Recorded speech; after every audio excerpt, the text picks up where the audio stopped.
everybody. Welcome to Keeping With Cash. It's your host, Cash Money Morgan.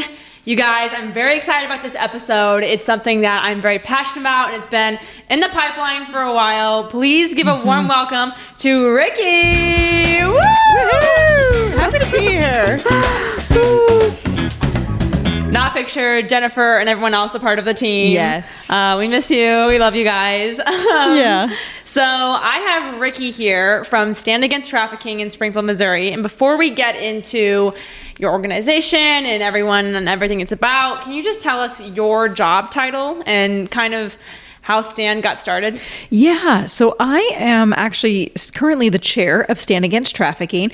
We're a volunteer-based coalition, so none of us are paid in the roles that we do, but I've been the chair for the last 2 years, but I've been on leadership team since it started back in 2012. So the history back then, there was a group of ladies who really just had a passion about this topic and wanted to educate the community and held a conference with some speakers, and that really was the impetus that started this, like, we need to start educating the community about human trafficking. And so kind of from there, groups, they started meeting monthly, and people kept coming from different groups and walks of life. And all of a sudden we just decided to become kind of an official coalition. We've got, leadership roles, and people are coming and they volunteer alongside of us. And so the coalition really as a whole, our mission is to mobilize the community to end human trafficking in the Ozarks. And we're very specific about how we word that because we're ending human trafficking here in the Ozarks. And that's one of the key messages we like to educate on, is that trafficking's happening here. It's a local issue. Yeah. So really, Stand Against Trafficking as a whole, over the last 11 years that we've existed, we've done a lot of different things. One of our primary goals, we've got 5 main goals, and one is to raise awareness, just telling people trafficking exists. It's a thing that is here in our community and we need to do something about it. And the second is providing education, and that's specific education to really anyone in the community that will listen to us, to be honest. We'll take anybody. We've gone to groups as small as, small groups from a church of 5 people to we've talked to hundreds at a time. But we will train, different businesses or parents, or we try to get education to schools to teach teens how to stay safe online and avoid traffickers there. Anyone that will communicate with us, we've trained the airport staff to identify trafficking in transportation, and hotel workers and tattoo parlors, just different ways that we can get out there and offer people information. So that's a really big deal, is that main thing is to provide education.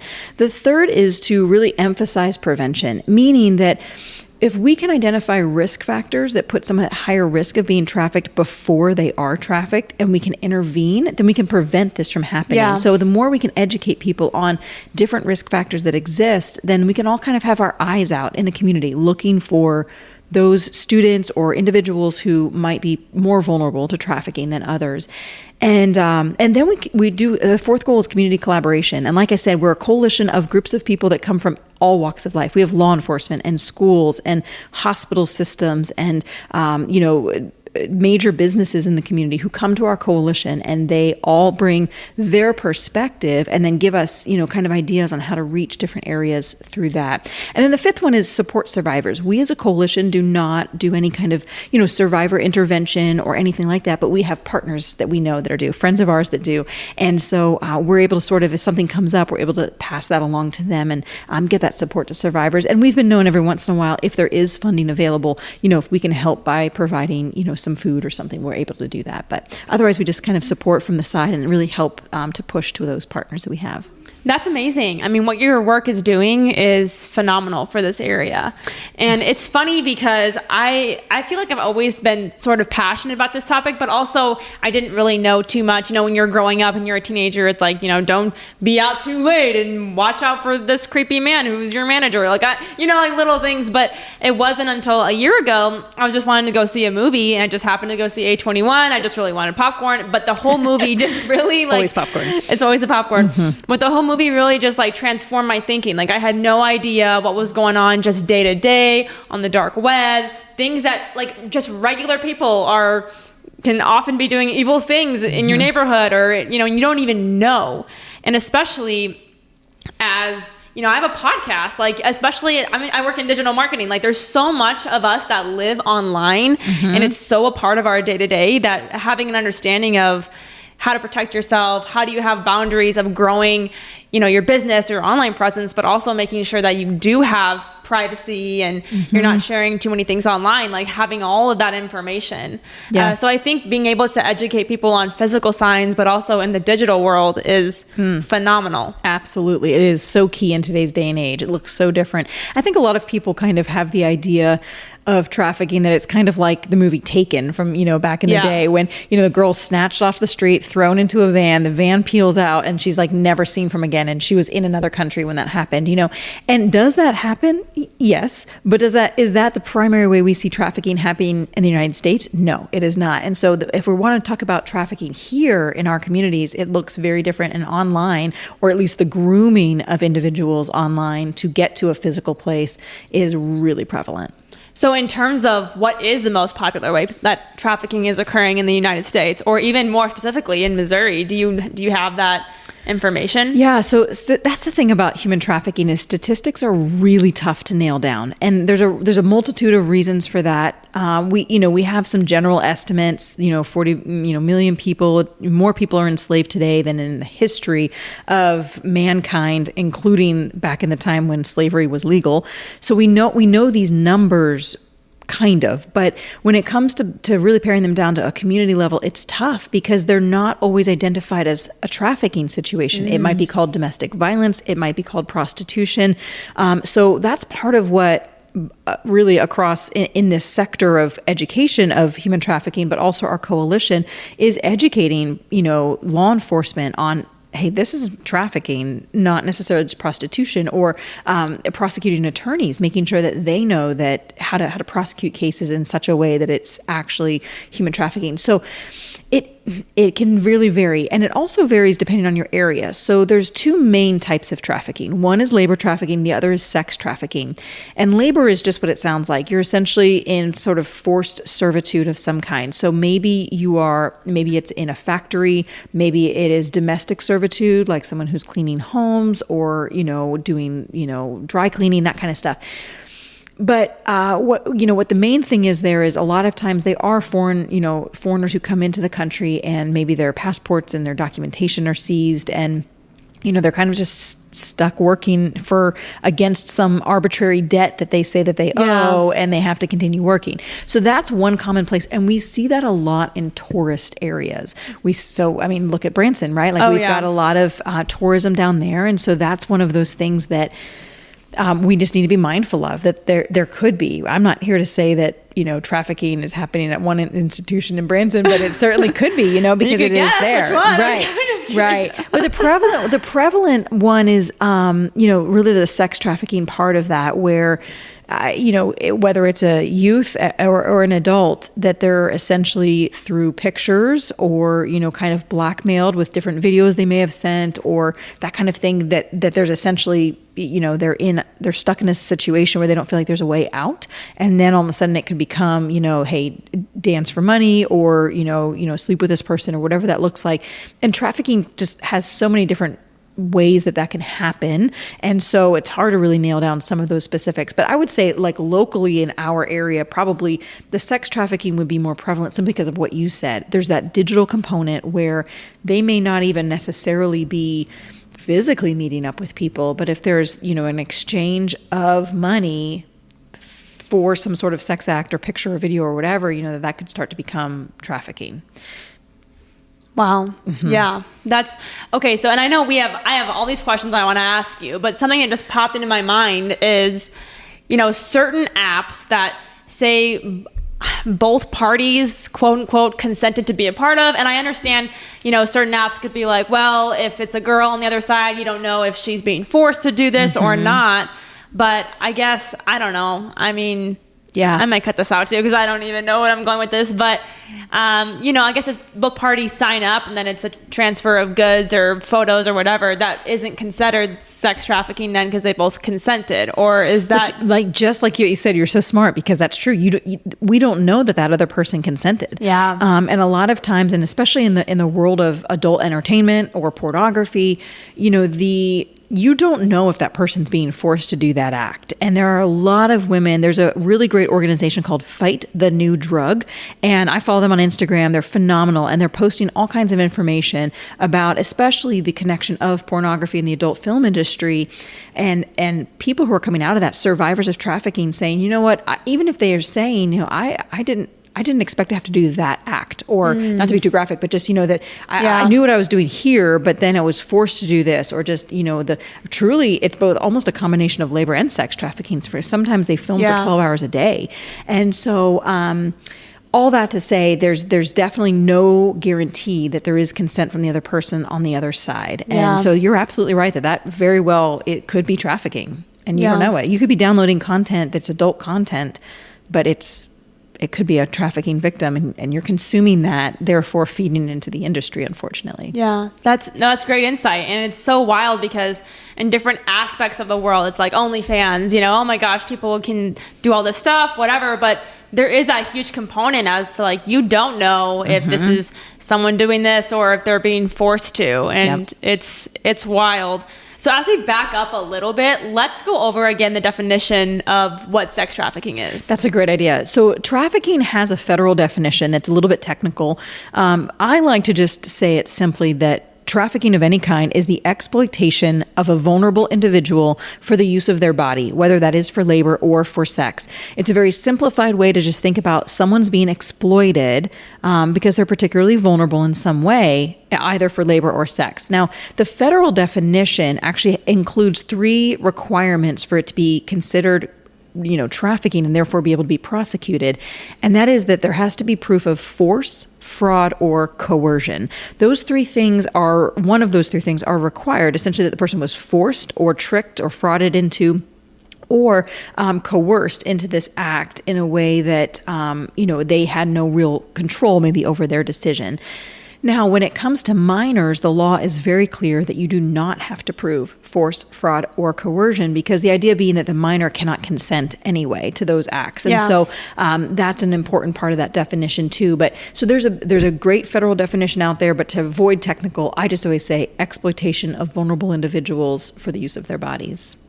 No, that's good. And just having that understanding of what sex trafficking looks like. And even just based on my knowledge, like I have been in situations where I was on vacation and I've noticed like, wow, there's so many people that are being forced to work and they're all the same ethnicity, but not even thinking about the labor trafficking aspect. Yeah. And I'm 24 and I'm like, oh my gosh, you learn something new every day. But really it's huge on the education. And so as you're talking about these coalition meetings that you're having monthly, you know, how different is the topics or knowledge that you're providing each month? Yeah, so every month we get together and it's a really action-oriented coalition meeting, because we are there to sort of figure out what's next. What are we doing right now? How are the activities we're doing going? And where can we get to in the future? So we've ebbed and flowed a little bit over the 11 years. Sometimes we do provide education at the coalition. Like if we find that we're getting new people coming, maybe we had some big event, and so we anticipate new people being at the next coalition meeting, we'll take, 20, 30 minutes and just kind of do a trafficking 101. But typically our meetings are kind of, our agenda is all about, here's what we're doing with getting, training into schools. Here's what we're doing about creating video content that people can use to educate themselves, or, whatever we're working through. We got a law enforcement training coming up. Let's talk about the logistics of that. We have the Walk for Freedom, October 14th. We're going to talk about that for sure. So just like logistics of that, and, who's going to get this and who's going to get the table. And so it really is, there's so much opportunity to volunteer at our coalition because there is constantly something to be doing. We're, being asked to come and present at different groups. And, we're happy to train people to go and present so that they can do so on behalf of the coalition. So a lot of opportunity to get involved if people are interested. That's amazing. I'm definitely interested, so I'm going to keep getting involved. But when I met your group and just learning about your different job roles, like, can you go ahead and tell my listeners, like, what you do outside of the group and just kind of how, because when I first met everyone, at least the 3 women from Stand that we had our first meeting, just learning their job roles outside of the group and how they all integrate so differently, but how it's such a great fit for Stand. Yeah, absolutely. I can definitely cover the leadership team and their roles. So I actually am in the field of drug prevention and suicide prevention. So I'm a consultant and have my own consulting company, but the goal is essentially that I'm helping communities all across the United States identify their substance use problem and then help them come up with a very strategic, very scientific way to address that in a to change the environment and the community that's happening in. So I love that field. I get to travel across the U.S. and train, and I also spend a lot of time with youth because I love to see youth come alive with kind of taking a hold of a problem in their community and wanting to address it. Right now, vaping epidemic, and so for real, it is, and they want to talk about, hey, kids are vaping in my bathroom at school. Okay, let's talk about how to fix that, and so it's really exciting. So that's me.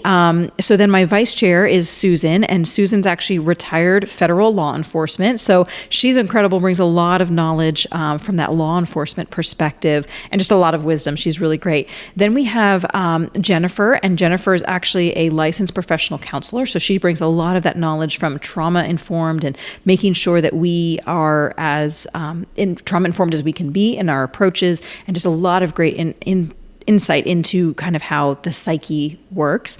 And then Becky is our treasurer. Becky comes from Mercy and is a part of the trauma group there, but as well as the Mercy Safe Kids. And so she's got a lot of different hats that she wears, but a really great connection there.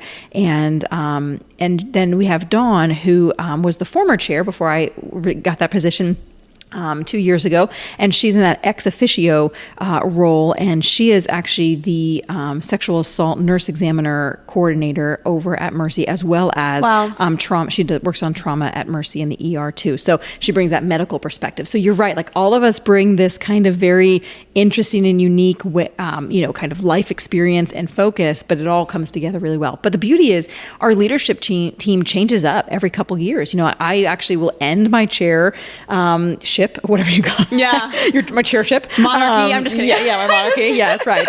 I'll be dethroned the end of this year, but I actually love that opportunity. So I'll move into that ex officio role, and then we will have someone volunteer to move into the vice chair, and then my vice chair, Susan, will move into the chair. And Morgan, I love that system because it keeps the leadership fresh, and we're not constantly having to kind of, just always bearing the work on us. We're kind of keeping that as an opportunity for other people to grow up in their knowledge about trafficking and then kind of take some leadership. And having been with Stand since the start of 2012, I've really seen lots of changes in leadership as it's morphed and grown. And it's just been neat to watch that happen. And again, we're all volunteers. Like we're all just giving our time to be there. And it's unreal. It just gets me so excited talking about that because people are coming with passion, and that's why they're giving their time.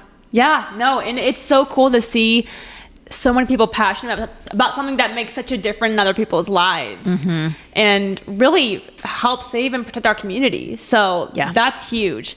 So if we're getting a little bit deeper with it as well, we touched on Gen Z and TikTok. I mean, I look at what I do too, like with the podcast, and my whole field is online. I mean, that's like what I do. And so as people post TikToks, Reels, YouTube channels, and there's a million apps to have all kinds of communication, what does protection or privacy look like in terms of the sex trafficking that happens online? Yeah.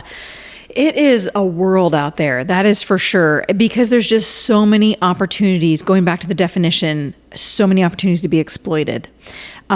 People who have malintention will take, a screenshot from someone's video that was maybe even unintended to be sensual or something like that, but then they will blast that out there under the wrong context. Or, there may be some private messaging that's happening, slide in those DMs, but then all of a sudden we're seeing that conversation makes a turn. And one of the things when I talk to teenagers about human trafficking and online safety is I just coined the term, well, I didn't coin the term, but I just say the term, I'm like, don't send hot pics. That's just one of the ways to kind of nip this in the bud, is because when you do that, you're giving that person power over you. When you're sending a picture of yourself, you're, nude or in some sort of, whatever sensual way, you're giving that person power over you, because now they can exploit that. They can blackmail you. They can say, well, if you don't send me more or send me this thing I need or do this thing I need, I'm sending that picture to your friends, to your parents.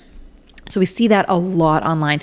That's more the concept of sextortion. That's kind of a newer term in the last several years, of kind of that they're extorting, people. It's extortion, but it's through, sexual things. So that's something to be very aware of, that when you're communicating with people, honestly, one of the ways to stay safe is to trust your spidey senses. And I know that that's a little bit different for everybody, but if you start to feel uncomfortable in a conversation, like dip out, like just get out, because it's just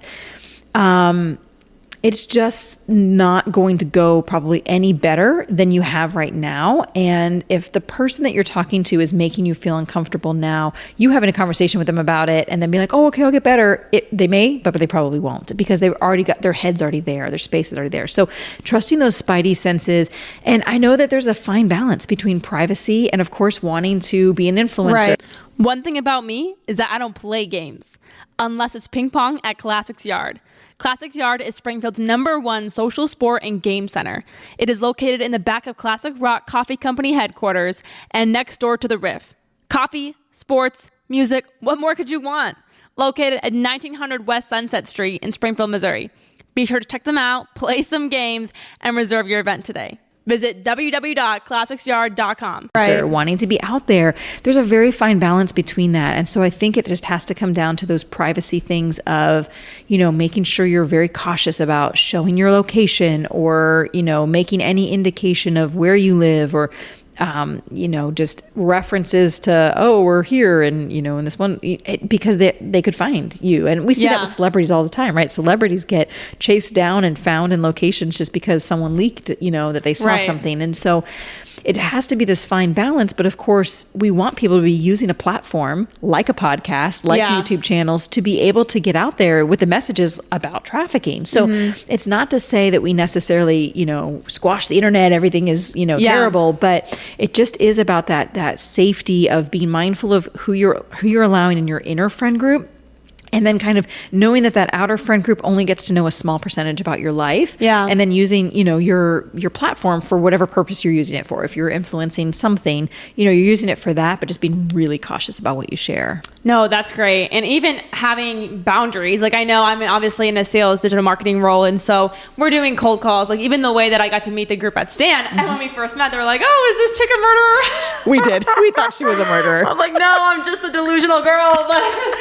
But I think when it comes to anything online, and I don't know if I have some kind of like trauma in my life, but it's like I typically just like don't trust, people if they're in the DM or something random, whatever. Like, I immediately just assume that they're bad, and then they prove to me that they're good. But even in the A21 movie, it's like people will try to coerce or gain your trust through video games, through TikTok comments, or whatever things that like places you least expect. Like, I remember being in middle school playing draw something and having a conversation with a stranger, and they were like, oh my gosh, we're talking about God. He's like, call me, and I didn't know. You're just like a young kid, and you're like, oh my gosh, this person needs Jesus. And my parents were like, what are you doing? Are you nuts? Like, don't do that. But you don't know when you're so innocent thinking. And so I guess a question I have is, at what age do you talk to your kids about what sex trafficking is and how to protect themselves? Because, I think a quote that's always said is, you can't trust schools, or whatever. Like, if you don't teach your kids, someone else will teach them something, Absolutely. Yeah. And you are so spot on that a lot of times when someone's being groomed online, it starts in a very trusting way, but they're getting slow amounts of information about you. Oh, you had a bad day. Why was your day bad? Well, my sibling is just driving me nuts. My parents don't do anything about it. Oh yeah, I get that. I had to, I feel better now because I talked to them about how my sibling's a jerk or whatever, and my parents won't let me go to this party. Oh, well, I'd love to go to that party with you, and I'd buy you some beer or whatever, whatever. And it just it becomes this like trusting thing, and then all of a sudden it makes that turn. So that is exactly how that goes. I am being in the drug prevention field also, I'm a huge proponent for early and often conversations with your kids. I think that you have the opportunity to build really good rapport with kids, even if you're not a parent, if you have a younger sibling or just youth and kids in your life, having very candid conversations. And honestly, I always use news as kind of my jumpstart to conversations. Like if I see something in the news about, oh, this interesting, like Jewel had to pay out all this money towards, states because they were targeting youth with their ads. Interesting. Let's talk about that. Like, what do you think about that? And asking questions and being a safe person. Or as a parent, when it comes to trafficking, hey, are you talking to people online? What kind of things do they say? What do you guys talk about when you're playing Fortnite or when you're, whatever you're doing? And having those conversations and making sure that your child knows that if anything, again, those spidey senses that go off, if anything feels uncomfortable, come and tell me. If someone asks you for a picture, don't send that. And, kids are on video games as early as 7, 8, 9. Yeah. I mean, 6 really, but hopefully, maybe ones that don't have conversations, not until more like middle childhood. But right. As soon as your child has access to any app that has any form of communication with the outside world, it is time to have that conversation, if not already past time, because you want to start having that conversation with your child so that they understand the dangers walking into that. And maybe just not even dangers, like you're not trying to like, ooh, scare you into like, stranger danger, but really just like, I care about you. I want to keep you safe and make sure that you're aware that while there are really nice people out there, there's also people who have really bad intentions. And so you can have those conversations very early. Our really good friend, Russ Tuttle, with the Stop Trafficking Project up in Kansas City, he goes to schools and speaks at assemblies to kids about how to be safe online and about trafficking. And he actually has a presentation for kindergartners. Wow. All the way through 12th grade, but kindergartners. And of course there he's not saying, here's what sex trafficking is, kids, but he talks about good feelings and bad feelings. And if you're starting to feel a bad feeling, that's when you need to go to a trusted adult and tell them about those bad feelings, that you're experiencing. And one of the most profound things I think I've heard when it comes to this is just the concept of this came from Susan. She said if we knew that a movie theater, speaking of the popcorn, if we knew that a movie theater, had 30 different sex predators in it, would we send our child in there alone to watch that movie? And the answer is, of course not. Of course we would not. Right. That's what we're doing with the internet, is we're sending them into this place that has all of these predators. And if we don't provide them with guidelines and understanding and boundaries around their online use, and I'm also a proponent for like, turn that Wi-Fi off at nighttime and make sure they don't have cellular data at that time, just because that's when a lot of those conversations are happening. They're in their rooms alone, you're asleep, they're awake. So just, or collect the devices, before bed, because that's a lot of times when that's happening too. So just ways that you can help teach your child how to be, just wise online and how to make good decisions, and definitely keeping that line of communication open so that if they do come across somebody that gives them that ick feeling, then they know who to talk to. Yeah, no, that's good. And I think on the flip side, like being, I'm a young adult female, but I was a college student and I was a high schooler. So especially being in the digital realm of dating, I am a little delusional sometimes, but I have some friends where it's like, met guys online, never met in person, and they'd, go and visit them, hop in their car, like blind dates. And we had, Brittany Perry, the lawyer who worked with Harmony House for video surveillance because of a bad date on Tinder, so it's like, when you're a college student, I know sometimes you're so in this, some people are like in the party phase and it's like live in the moment phase, been there, where it's like, your thoughts and emotions and wisdom goes out the door. So when you're a young adult and you're trying to date online or there's things happening online, like what would you say is advice or protection for that stage of life? Yeah, because it is. It's a scary world out there when it comes to the people who are on those apps and people who are messaging on there.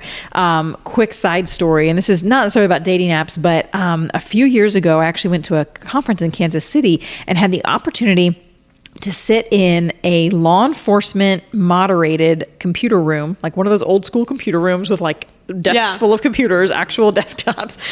And what are those? Right? It was like, okay, this is a blast from the 1990s. But they offered this app to us. I can't quite remember which app it was. It was either Kick or something like that. Oh, I remember Kick. Yeah. So we created an account as like a 13-year-old. We just picked a 12, 13-year-old girl. And within seconds, we were sitting there getting messages from men who were full-grown men asking for age, sex, location, asking for either asking for a picture, or like the person next to me like got a nude sent to them. Like that was the very first message. It wasn't even like hello, it was the nude. And so just how unreal it is that these individuals are online just praying, just looking for it. Yeah. Not praying, but like P-R-E-Y. They need to be praying. And so on that note with the dating thing, I really think that it's important that you have a core group of people that are in the know about your life and they know you, because you're right. We get blinders. We get starry-eyed. Oh my gosh, they said sweet things to me. Or like, oh my gosh, they want to pick me up and, take me out. Okay, well, let's use some safety. There's there's the meme of like, me to my best friend. I met this guy. Here's his picture just in case he kills me. But, okay, have fun. And it's kind of that idea of like, we make it a joke. It won't happen to you, but then you become 24 and you're like, oh shoot, like he's kind of hot. Like. And we ebb and flow with different bars downtown that have, been known to have people in there spiking drinks. And so it's just, there's a lot of dangers about that. So make sure, of course, like safety wise, if you are going to be out, make sure someone has your location, they can track you and do some check-ins. But you're right. When you're in the party and live in the moment thing, it's really about having people who will like kind of maybe just check in with you and make sure you're okay. And also who know you to say, listen, this guy sounds okay, or this girl sounds okay, but also I'm a little bit worried that maybe they're love bombing you. And that could be a really big sign, or maybe they're being too much up front. And that's usually an indicator that there's something kind of more sinister behind the scenes. If it's like, and it doesn't have to be trafficking. They just could be, a sociopath. Yeah, right. Some other psycho situation. I think you bring up a lot of great points. And so one, whether it's parents educating their kids or young adults just like wanting more information, wanting the signs, where can they find resources or books or movies? I think that's something that's been really popular and a topic of conversations with my friends or people in my life where they're like, I don't know if Sound of Freedom is too graphic for this, younger child. I don't, if people... Where's information that we can find besides Google? Okay, I'll try to do this as succinctly as possible because I have like 14 million resources running through my head. I love it. But A21, you mentioned them. They're a global organization that work on all of the fronts: their prevention, their interdiction, and then their recovery and care after for survivors. So A21, incredible organization. They have a global broadcast every year. It's a new film that they launch, and that's what you went and saw. And you can actually log into their website and listen to me. Hello, 1980. Dial up. You can go to their website and you can actually access their global broadcast from last year and download that. Excellent thing to go and see. And I'll also do a shameless plug for Stand Against Trafficking's website, standagainsttrafficking.org. On there, we currently have 2 webinars that are loaded there. One is by me talking about the combination of trafficking, social media, drug use, and mental health in youth, and how we as adults kind of need to know these things and then make some changes. And then we do have a recorded webinar by Russ Tuttle, who I mentioned earlier. Then, speaking of Russ Tuttle, the Stop Trafficking Project actually has an app, and it is phenomenal. It is chock full of resources. So look for it in your app store, whichever platform you use. Stop Trafficking Project. It's like a red X. That's the icon. And in there is resources for parents, for schools, for how to have a conversation with your kid about being online. Just so many resources there. And films, Sound of Freedom was so good. It was such a great film. Yeah. It brought trafficking to the surface of conversation in a way that no one has ever really been able to do on that big of a scale. So incredible. The only thing that I have to say about that is just that it is very much about international trafficking. Yeah. So I just don't want people to go in there and think, oh, wow, those poor people in that third world country. Because yes, absolutely. We need to be working on that. But also know that it happens locally too. And so, we need to be aware and helping, with those things. Stand Against Trafficking also will come and do a presentation to anyone that asks us to. And we don't charge. charge. We're all volunteers. We're just going to be on our own time.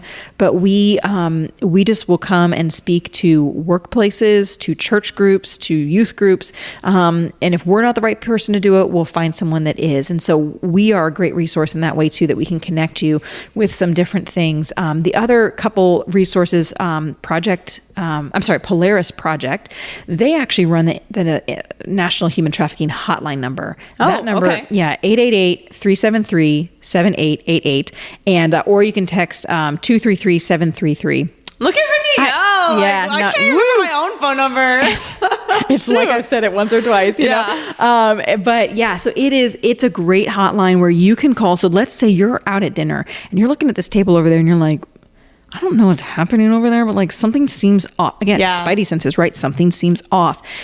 You know, you could just call the hotline number. You could say, hey, this is what I'm seeing. Or I'm downtown, I'm at a party, I'm at a club, I'm seeing this, and you're not like sure. Of course, we always say if there's immediate danger, call 911. Right. You can also call star 55. That gets you connected to Missouri State Highway Patrol, and they've done extensive training on human trafficking specifically. So all of the troopers there have had that training. And so star 55 is another really great resource. If you're like anywhere in the state of Missouri, that will like route to your actual location and troop number. But so those are some really great. Always call law enforcement first, but the trafficking hotline number could be, you know what? my neighbor down the road, I see this and this and this, and I'm just kind of confused. They'll talk you through that. And it's kind of like, mandated reporter and doing a hotline call. The more calls they get about something, they can kind of then push that more towards law enforcement to investigate. But they're also just a really great resource on that hotline to be able to like have someone to process what you're seeing with and know if it's something that needs to be addressed. So their website is also full of a lot of different resources. So I'll stop there, but that's some of the major national ones. Yeah. No, that's huge because Rikki really gave a lot of different options, whether it's webinar, you're a visual learner, different movies, having an app, I use apps we use it for workout plans, we use it for recipes. So like making sure that, hey, I have access just to help me talk with my kids. All of that is huge. There's two things that you were discussing and I wanted to bring up.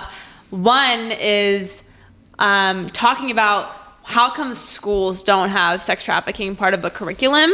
And I want to touch on that in a second. But before we get into that, do not think that it does not happen in Springfield. Like even for me, this past December, I was actually waitressing just like one night a week here at a restaurant downtown, and I would just walk back to one of my apartments. And while I was walking back, it was probably around 11:30 p.m., a woman came out of her car and stopped me and was like, hey, I'm in danger.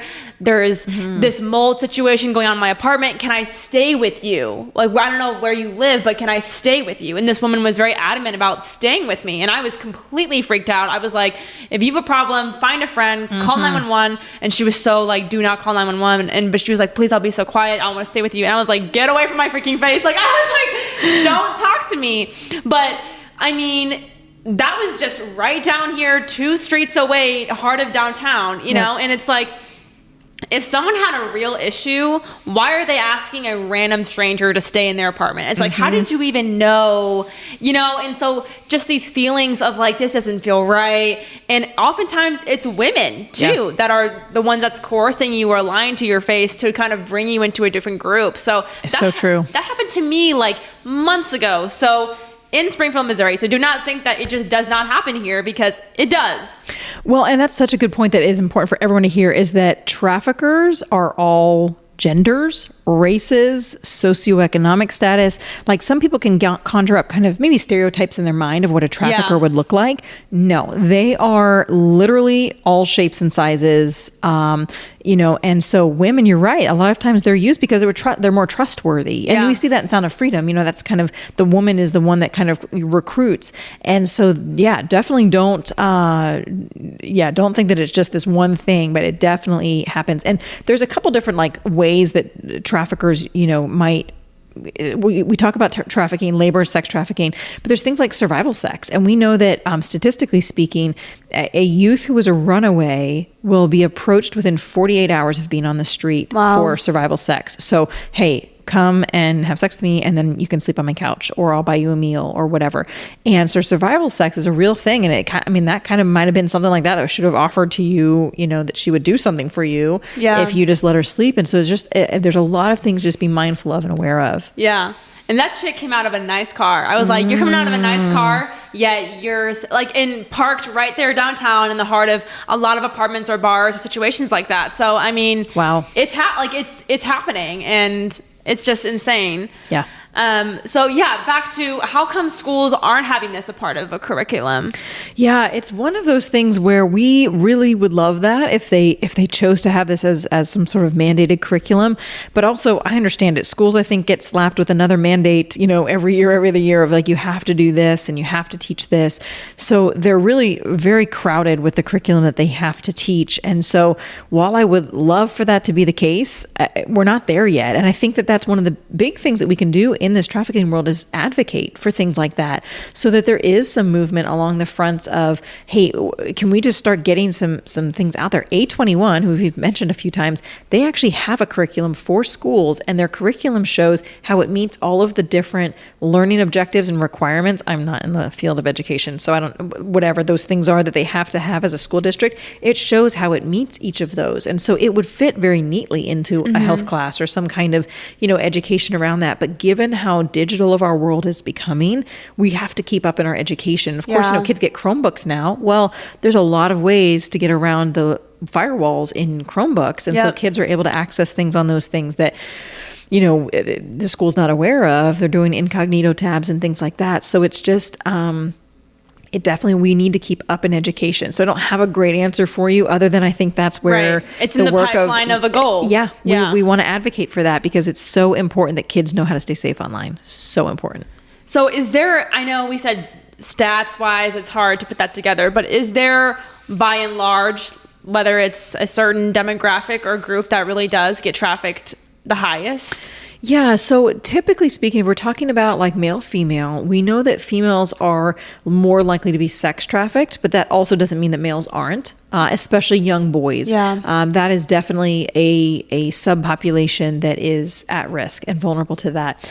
But when it comes to labor trafficking, it actually kind of inverts a little bit. We see more men trafficked than women. However, in the case of it kind of depends on the labor. If we're talking about domestic servitude, that's obviously more females, just because that's more traditionally a female type career, but kind of manual labor is more of the men. But yeah, so I mean, there's some statistics that waver around like that show like, okay, girls are more likely here, but it's still, boys are actually more likely to enter sex trafficking at a younger age than girls. Girls are like 12 to 14, boys are about 12 to 14, and boys are 11 to 13. And so, their age of entry into the sex trafficking is younger, which is interesting to me. That is interesting.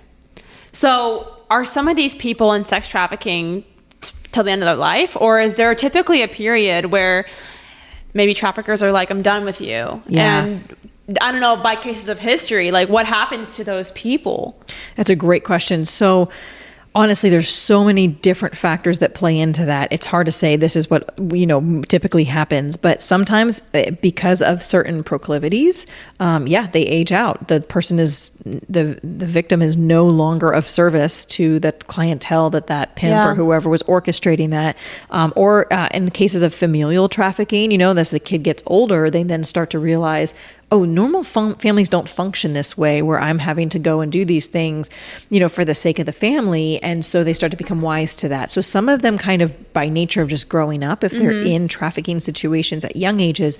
But others, I mean, this is serious trauma that is inflicted on these individuals. And so some of them are able to go through recovery programs, get therapy, and work through that and really live great established lives. And I love to hear those stories. Others struggle. They struggle with drug addiction, because a lot of times the drugs are the chains that are used to kind of control the individuals in these situations, or they're using these drugs to cope, and they're using them to sort of numb the feelings and the trauma that's going on with them.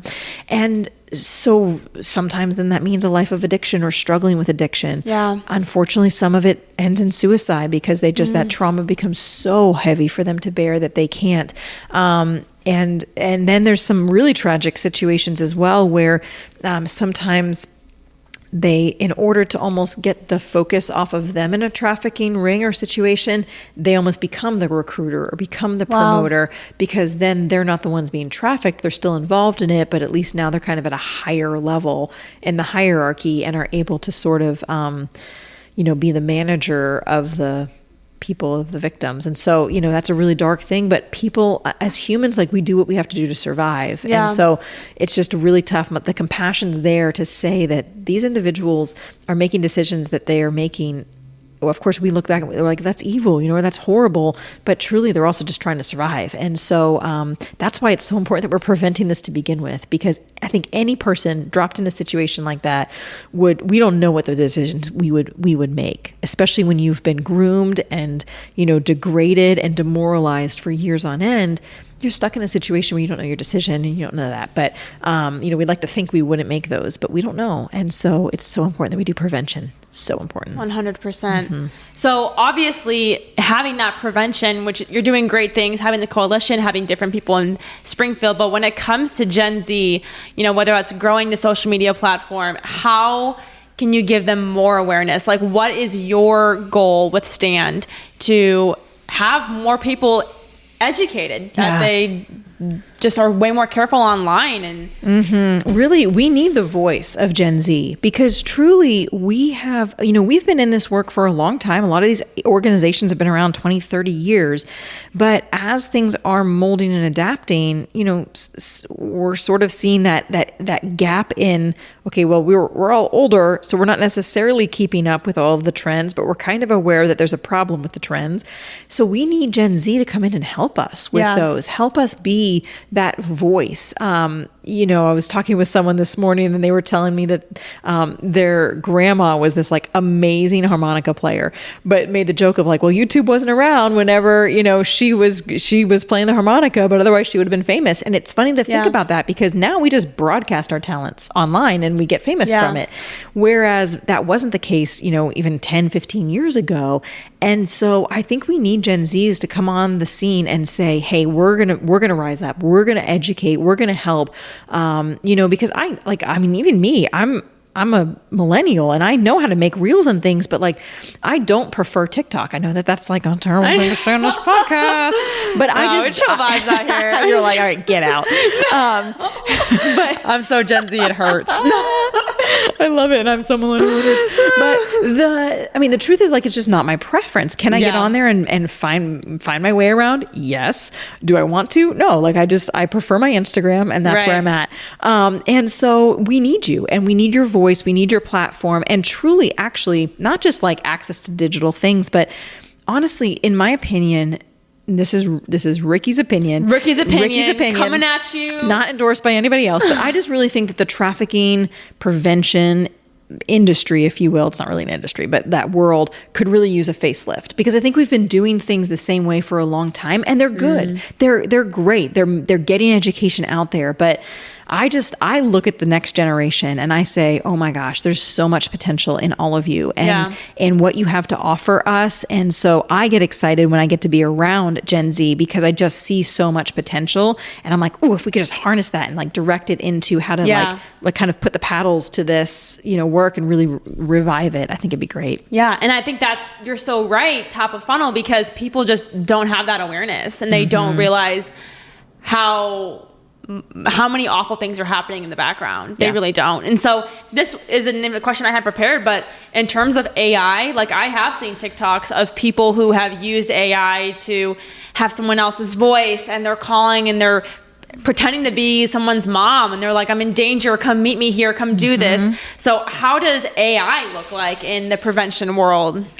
Yes, at this point your guess is as good as mine, because truly that's something that I'm sort of reading about, learning about, because that's up and coming, and we are in it. Like, it's here. We knew it was coming, but it is here now.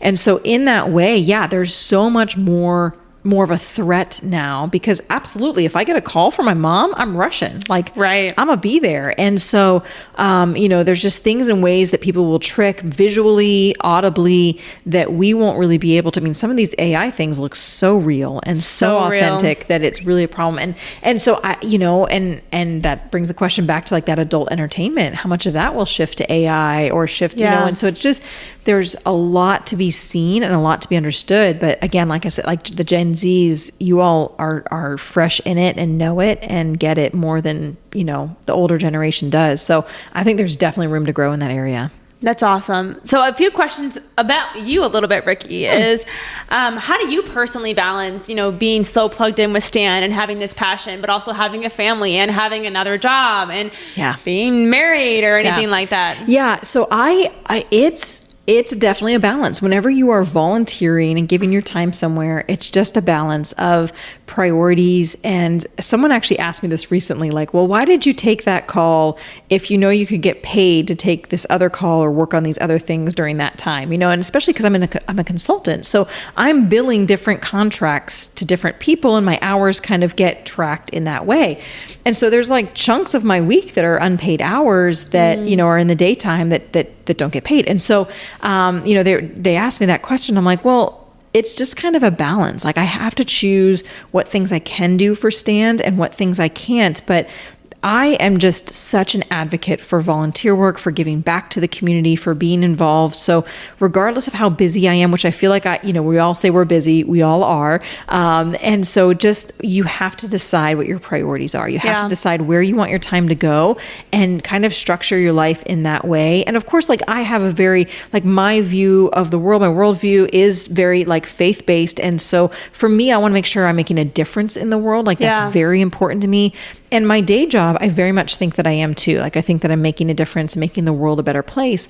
But I really see that with trafficking because it's just such a need. And I have always had this, like, this might be your next question, but I've always had this like fight against injustice in me. It's just kind of always been inherent in me that I hate injustice. I hate when people are treated poorly, or there's circumstances where something, unjust happened.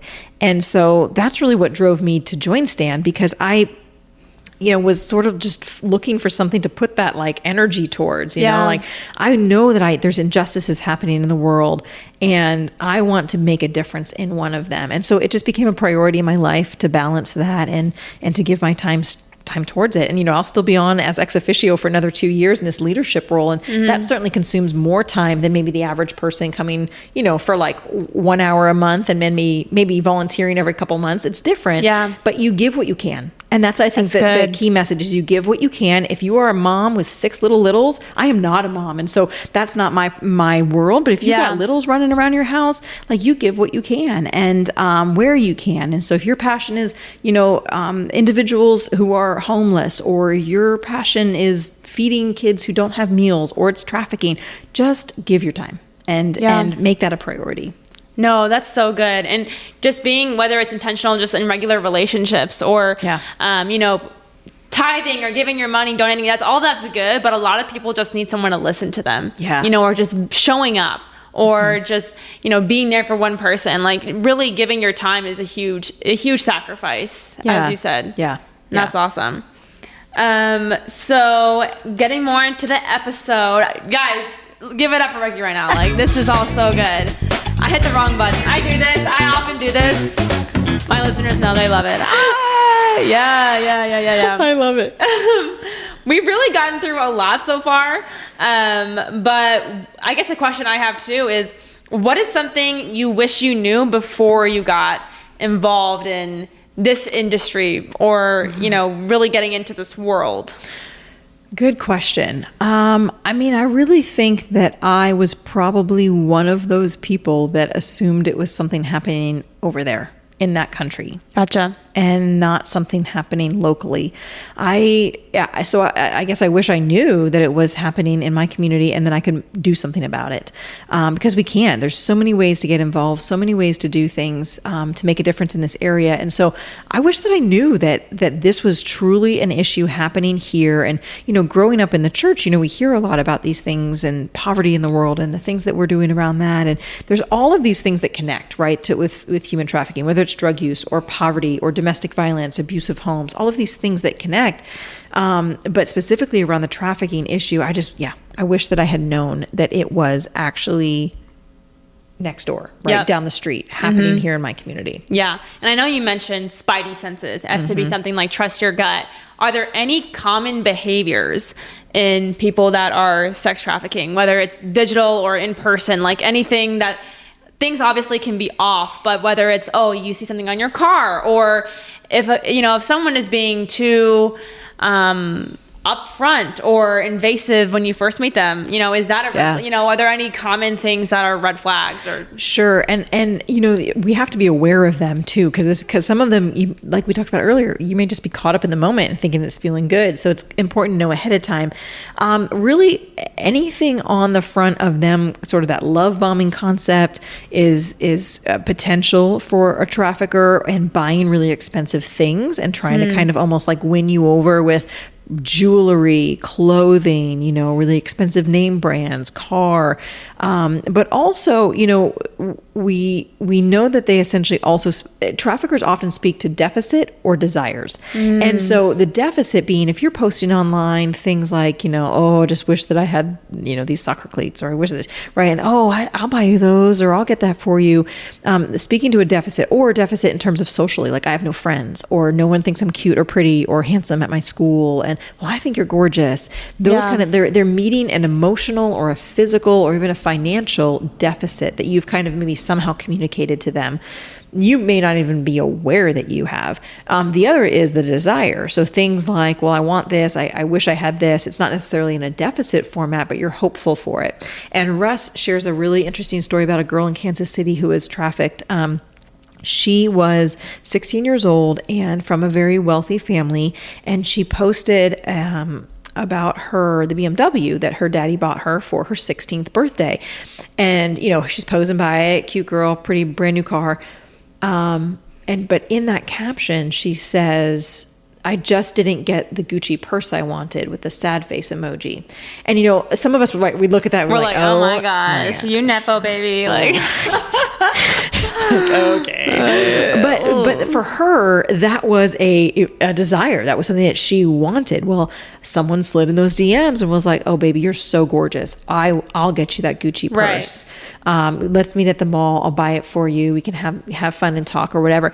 And she did, because she wanted the purse. And so then that started the ball rolling of her getting involved in some trafficking situations. Now, thankfully, she was able to finally get out of that, and she's now free of all of that situation. But it was a desire that she had, that she put out there, that they kept on. So I think just being aware of what you're putting out there, again, like what you're saying indicates things to people, but looking for how they're meeting a desire or meeting a deficit, or if they've always got that right answer, or they're there to sort of swoon you. That's kind of that lover boy tactic where they're trying to get you won over.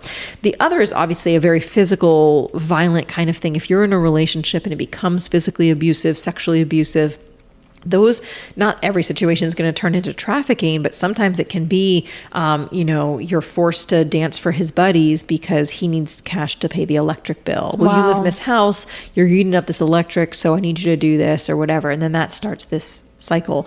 So things that, just are beyond what are a normal ask. And I know I say that, and some people, like, common sense really isn't common. I don't mean that insultingly. I just mean that it really isn't. Depending on how you were raised and your worldview, like, it may not seem too weird to you to be asked to dance for his buddies, but that could very well be something that leads to trafficking. And it's so wild, honestly, it's wild. Like, I look at 2020 and we were all stuck at home and people just started making TikTok dances, and now they're all millionaires in LA. And so it's this desirable thing that it's almost like, you get all those sugar daddies in your DM being like, oh my gosh, if you get dinner with me, or let me pay you. And at first you're like, oh, weird. But girls almost like want to be asked about that, because I know of people that have taken that offer, and they'll go on trips, they'll take the money, they'll have the once a month dinners. And so I think a question too is,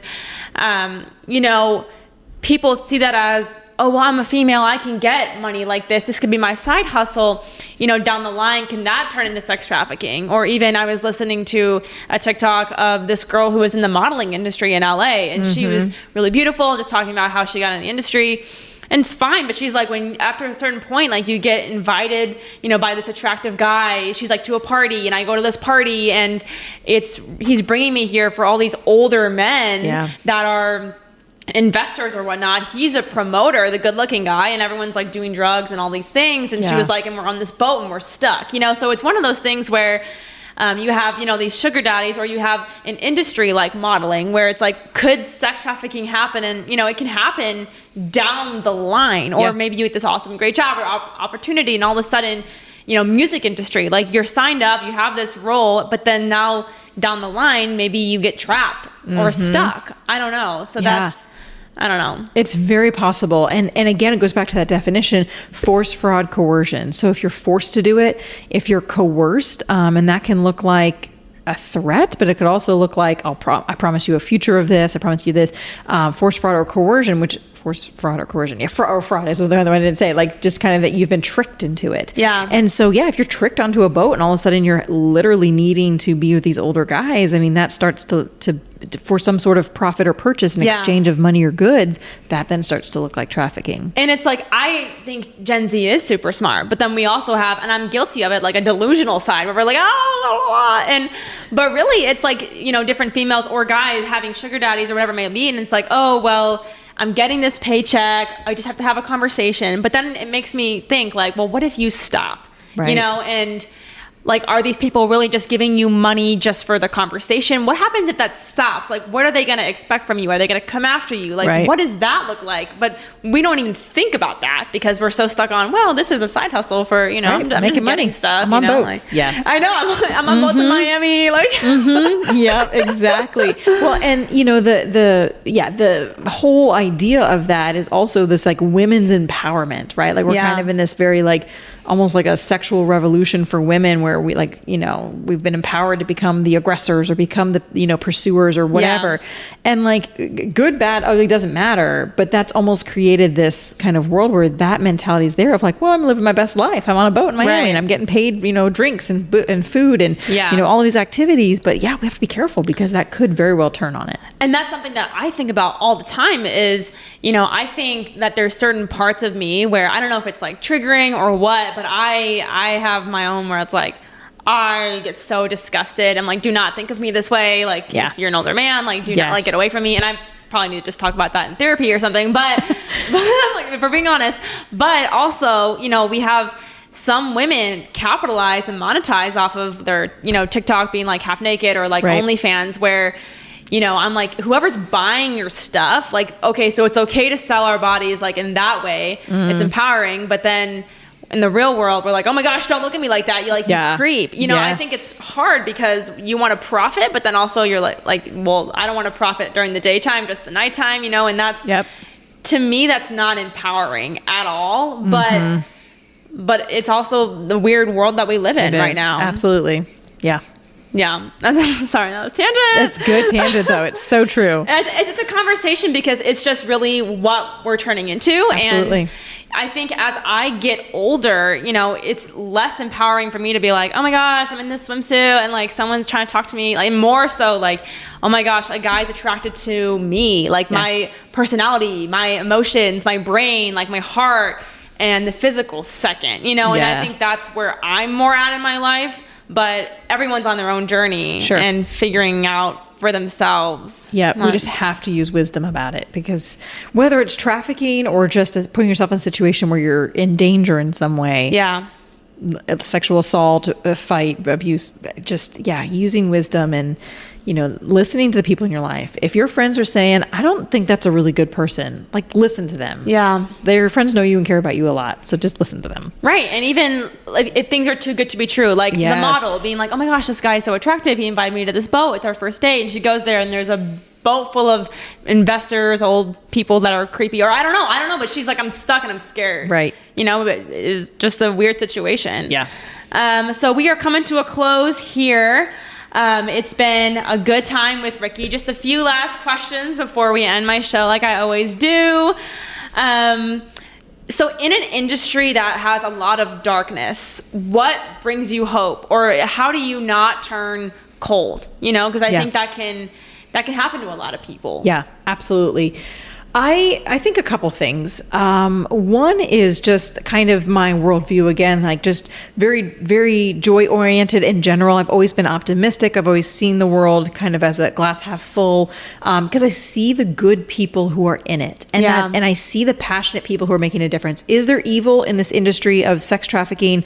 Yes, absolutely. And we didn't say this earlier, but statistically and monetary wise, like it's actually one of it is the fastest growing criminal enterprise in our world today. And it's about to overtake the sale of drugs, which is the number one. And so it's just kind of like there's so much evil here, but I see the good in the people who are fighting against it. And that's what gives me hope. And so I think that's the positive perspective, is seeing it from like, you know what? Yes, there's evil in a lot of ways in this world, but we have the opportunity to make a difference here. And I see the people who are, and who, again, give up their time. No one's paying them to be there to do this. That's what gives me that hope and joy. That's amazing. That's amazing.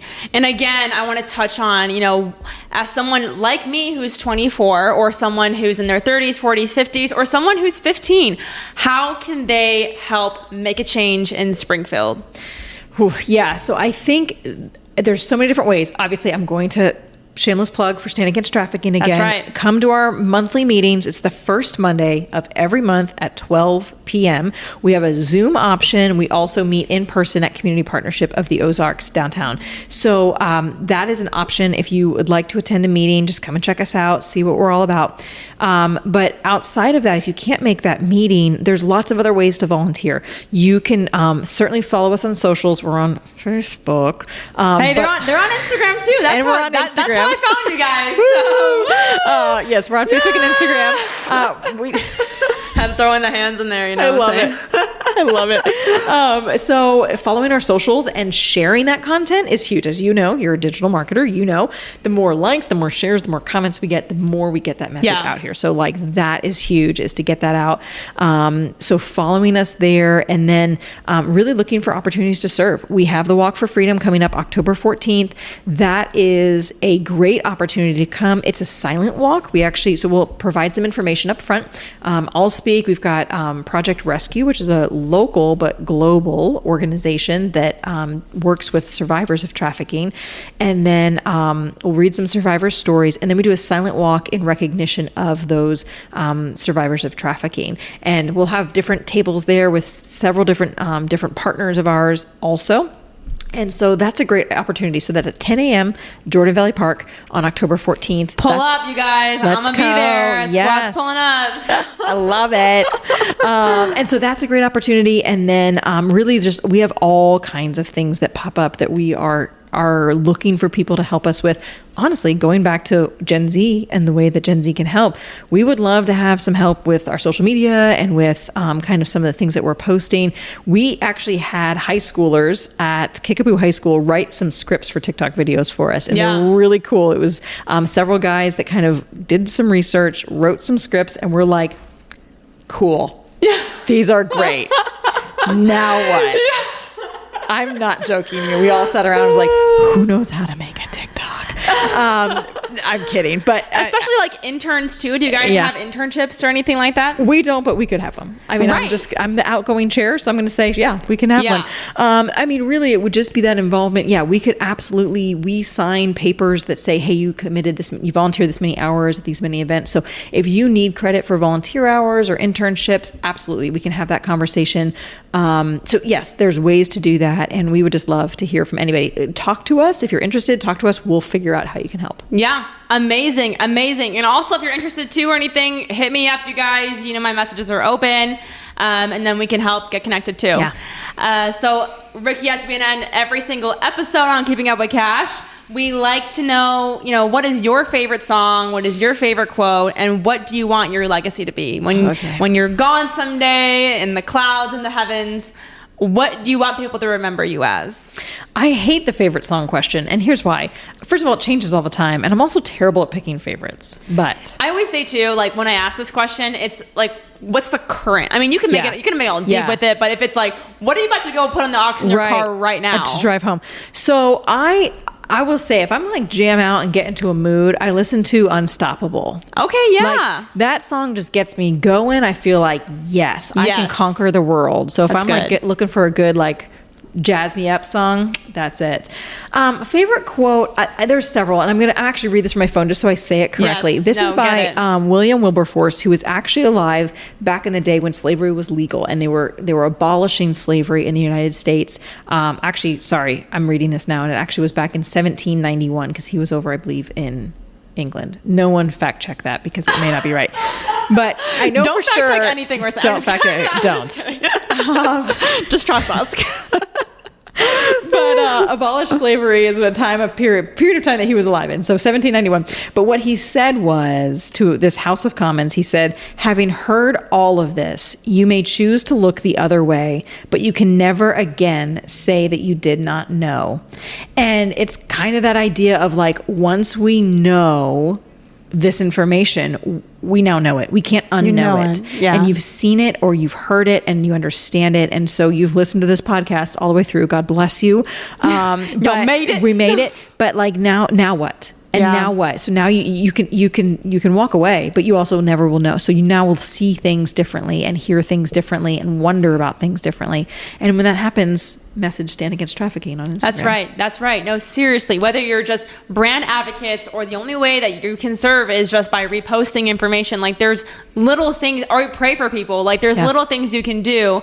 And you listen to this podcast and you're like, oh my gosh, like my 15-year-old sister has been messaging who knows what on Kick or whatever, Instagram, TikTok, whatever it may be, whatever app. There's so many apps out there that we don't even know about. But just having that awareness of protect one another, make sure you protect the kids, I mean, that's a huge thing. So Rikki, last question, legacy. All right. So I thought about this. I want my legacy to be that I inspired people to do things that they love, that I challenged people to learn and to kind of go beyond themselves in terms of their abilities or their thoughts or their capabilities, and then just love those around me. That's amazing. If that's on my tombstone that I did those things, check. Boom. Well, thank you so much, Rikki, for coming on the podcast. Thank you. It was so invigorating because I'm like jazzed up. Like, yes, let's go. Let's do more. And also, again, the Walk for Freedom. I'm going. You guys should all pull up too. It's been great. Check out Stand Against Trafficking. Volunteer, join, pray, slay, do all the things. I love you guys. Okay, bye. Bye.